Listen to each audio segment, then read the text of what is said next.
Salut à tous et bienvenue chez les Assoiffés de Ciné. Aujourd'hui on va parler de Dumbo qui est réalisé par le grand, le talentueux, le merveilleux, le magnifique Tim Burton.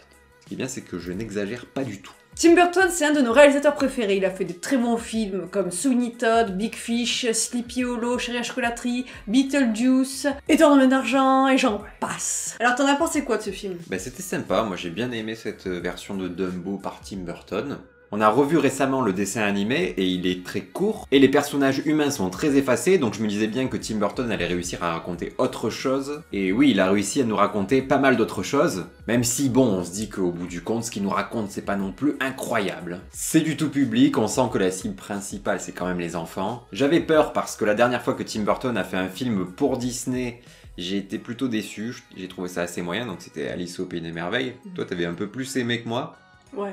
Merci. Et je me droguais à l'époque. Ah bon, ça va. Ça aide pour un Alice au Pays des Merveilles. Bien sûr. Je me droguais au bonbon acide. Non, objectivement, Dumbo est meilleur au niveau de la réalisation, tout ça. Mais subjectivement, devant Alice au Pays des Merveilles, je me suis moins ennuyée que devant Dumbo. Ça n'engage que toi. Ça n'engage que moi. Et mes avocats, bah oui. Oui. L'univers du cirque m'a toujours émerveillé et de ce qu'on voyait dans les bandes annonces, ça me faisait un peu penser à Big Fish, qui est juste mon film préféré. Le patron du cirque est d'ailleurs incarné par le même acteur dans Big Fish et dans Dumbo, mais en fait c'est totalement différent, on ne retrouve pas le même charme, la même émotion, la même originalité qu'il y avait dans Big Fish, même si je dois avouer que Dumbo est trop mignon. Ah oui, alors sur ça on est unanime, hein. Genre plus mignon tu meurs, il a des yeux, mais il te touche en plein cœur. Et ça me manque de ne plus retrouver ce charme dans les derniers films de Tim Burton, à chaque fois que je vais en voir un, je me dis c'était sympa, mais bon, sans plus. Bon du coup, et toi, développe un peu ton avis. Oui, j'avais l'air un peu violente. Disons que le film est moyen. Il est sympa, mais voilà, sans plus. Il y a ce monde de l'enfance et de l'imaginaire, mais aussi un aspect plus adulte qui parlera de la maltraitance, de la perte et de la différence. Son travail avec Disney fonctionne, ça n'entrave pas sa créativité, on la ressent. Il y a des touches de son univers dark, à un moment il y a une attraction qui est assez fascinante, qui est obscure et angoissante, et là on retrouve le Burton bien noir et gothique qui nous manque. Mon problème c'est que j'ai été moins touchée par ce film que par l'original. Il est parfois émouvant, mais il est assez déséquilibré avec parfois des moments creux et survolés. La réalisation est très bonne, mais c'est ce manque d'émotion qui fait un peu tâche. La puissance émotionnelle, elle va se retrouver essentiellement dans les yeux de Dumbo, comme je disais tout à l'heure. Dans ses yeux, on retrouve de l'innocence et de la pureté dans un monde qui cherche juste à se faire du fric par l'exploitation des êtres vivants, que ce soit les humains ou les animaux. Par exemple, pour vous parler des émotions, la chanson Baby Mine, que j'adore, qui est la berceuse que chante la maman à Dumbo, dans l'original, elle me mettait vraiment les larmes aux yeux, elle est puissante, il y a une scène avec plein d'animaux qui sont en train de se faire un câlin dans la nuit, enfin genre la mère qui berce ses enfants. Et là, dans le film, elle m'a pas touchée, alors que normalement c'est une chanson qui me fend le cœur, quoi, genre. Faut dire aussi qu'on l'a vu en VO, ils ont pas mis les traductions au moment des chansons, c'est un peu con. Oui, c'est important quand même de savoir ce que veulent dire les paroles, quoi. Bah ouais. C'est dommage. Je te rejoins, l'essentiel de l'émotion du film, c'est Dumbo, quoi. À chaque fois qu'il s'envole, moi j'ai des frissons, quoi. Moi je sais pas, même les différentes scènes d'envol, il me manquait quelque chose, une puissance, que ce soit... Enfin, il aurait fallu peut-être une musique pour porter le tout, pour qu'il s'envole avec la musique, mais il manquait quelque chose pour que ça... Pourtant, moi, je suis une bistouille, hein, genre, je suis très sensible, donc... Une chanson de Jean-Jacques Goldman, par exemple. Envole-moi, elle a fait un bébé toute seule. C'est vrai, il n'y a pas le père. N'empêche, si ça avait été Xavier Dolan qui avait réalisé Dumbo, quand Dumbo s'envole, il aurait mis la musique. Et j'ai glissé sous le vent, prends ton envol, Dumbo. Au niveau du scénario, j'ai trouvé ça bien, on a pas mal d'éléments neufs par rapport au dessin animé, tout en le respectant, mais néanmoins les relations humaines sont pas assez poussées. Oui, les ajouts sont pas foufou. En fait, le seul truc qui serait un peu intéressant, c'est l'aspect anti-système et plus moderne que Burton a ajouté à sa palette de couleurs, mais le reste, je veux dire, les relations humaines sont vraiment survolées. La fin est légèrement prévisible, la morale est prévisible, ça va plaire aux enfants, mais les adultes resteront un peu sur leur faim. Puisque tu parles de morale, je trouve qu'on la ressentait plus dans l'œuvre originale, c'est quand même à la base une histoire sur la différence, l'acceptation, le regard des autres. Dumbo c'est le vilain petit canard quoi, et là on le ressent pas assez, parce que les animaux ne parlent pas, les éléphants se moquent pas de lui. Toute la violence du rejet de Dumbo dans le dessin animé original, c'est justement qu'il se fait rejeter de sa propre espèce. Les éléphants ne le reconnaissent pas parce qu'il a des grandes oreilles et pour eux c'est pas un éléphant. Et il va essayer de se faire accepter. Et là, au niveau des humains, on comprend pas trop pourquoi ils le rejettent au final, parce qu'il est super mignon et ils disent en plus qu'il est moche. Juste parce qu'ils pensent ne pas pouvoir gagner de la thune avec lui, quoi. Oui, c'est ça. Alors après, on peut resituer le film dans son époque. Et à cette époque, tout ce qui était différent était laid. Même si la différence elle-même pouvait s'avérer très belle avec nos yeux modernes. C'est-à-dire que les différences de couleur de peau, de forme du corps, ça pouvait être mal vu à l'époque. Alors que maintenant, avec nos yeux modernes, c'est vu comme quelque chose de beau, d'original. Ce qu'il n'y avait pas à cette époque. On voit très bien que tu veux parler des rousses. Au bûcher.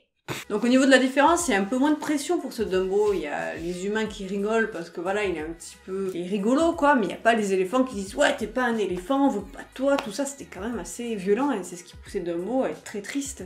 C'est une grosse différence quand même, c'est audacieux comme choix je trouve de ne pas avoir fait parler les animaux, mais ça rend bien sûr la chose plus réaliste. Oui, parce qu'il a essayé de tout rendre plus réaliste, que ce soit le train, où il y a juste le visage dessus, il est moins humanisé, que ce soit les cigognes aussi, le passage avec les cigognes, Oui. La souris aussi. Enfin, plus réaliste, il y a un éléphant qui vole, hein, calmez-vous. Oui, la souris aussi, c'est à travers les enfants qu'elle s'exprime maintenant, alors qu'avant c'est la souris qui parlait elle-même. Voilà, le film donne de l'importance aux enfants, c'est plutôt bien parce que ça s'adresse aux enfants. Enfin, quand on dit aux enfants, c'est surtout à la gamine, parce que le gamin, je crois pas l'avoir entendu une fois s'exprimer sur sa personnalité. C'est vrai qu'il est un peu en retrait par rapport à elle. Ouais. Dans la prestation de Michael Keaton, ce que j'ai bien aimé, c'est qu'on retrouve des petites mimiques à la Beetlejuice. Oui, ouais, c'est le grand retour de Michael Keaton dans les films de Tim Burton, ça fait plaisir. Hein. Il nous joue un perso sympa, même s'il est, il est quand même assez con. Hein. Ouais, c'est vraiment le cliché du capitaliste.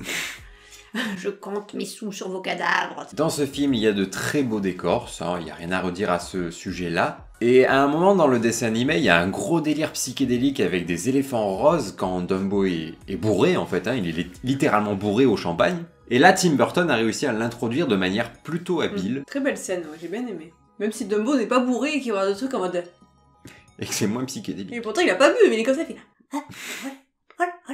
Il est trop chou. Oh là là, ah, j'avoue qu'il était chou. Au niveau de la musique, Danny Elfman, il fait son taf, hein, toujours en mode... C'est toujours ça, c'est... C'est vrai. Il y a une chanson d'Arctic Fire qui a repris Baby Mine et qu'on entend qu'au générique. Ouais, non, mais ça, c'est le syndrome Venom, ça. La bonne musique, tu la fous au générique. Et t'es bien deg, parce que t'aurais aimé la voir dans le film. De plus en plus de films en souffrent. Ouais. Alors on va attribuer nos notes, je vais lui mettre une note de 13. Oh, 14,5 quand même. C'est du bon divertissement. Franchement, moi j'ai apprécié. Tu entends ça? C'est mes ongles qui grattent ton âme. Si tu contredis ma note. C'est à voir en famille, entre amis, Bah, sans amis. 13 ça va, c'est une bonne note, Léo. Oui. Enfin, moi quand j'ai 13, je suis contente. Ce qui nous fait une note de... 13,75 sur 20. On va faire une petite partie spoilers, donc si vous n'avez pas vu le film, quittez-nous maintenant. Ou taisez-vous à jamais. Burton, il a ajouté des thématiques modernes à ce conte, que ce soit la condition de la femme ou la condition des animaux dans les cirques. Avant d'aller voir ce film, je me suis demandé, est-ce que le film va finir comme dans l'original? Parce que dans l'original, les animaux restaient enfermés et ils semblaient heureux. Et maintenant, on sait qu'il y a beaucoup de polémiques par rapport aux animaux dans les cirques qui n'ont rien à faire dedans et qu'il y a beaucoup de maltraitance. Et là, Burton, il a pris justement ces problématiques actuelles et il l'a ajouté pour faire un happy ending, un accord avec la condition animale. Donc ce n'est plus un Dumbo qui continue à suivre le cirque et être exploité que l'on voit, mais un Dumbo qui retourne à l'état naturel avec sa mère à sa place.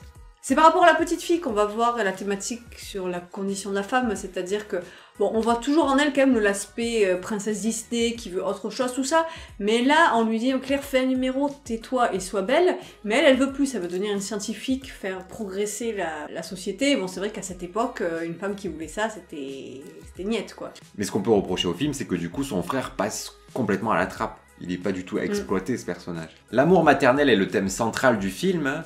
Finalement, peut-être que Xavier Dolan aurait pu faire Dumbo. Hein. C'est totalement le thème. Franchement, pourquoi on m'a pas donné le projet? Pourquoi? La mère qui est manquante, la mère qui a été enlevée à Dumbo et enlevée aux enfants. Ils finissent par la retrouver dans une des scènes finales sur le port, où Dumbo retrouve sa mère et les enfants retrouvent Colette, qui va être une mère de substitution, donc une nouvelle mère pour eux.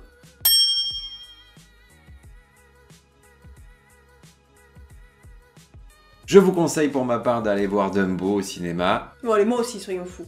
Mais plutôt avec des enfants. Je reste modéré, mais il est sympa. Si cette vidéo vous a plu, lâchez-nous un pouce bleu, abonnez-vous. Pensez aussi à nous suivre sur nos réseaux sociaux, Facebook, Twitter, Instagram. On vous fait des poutou-poutou.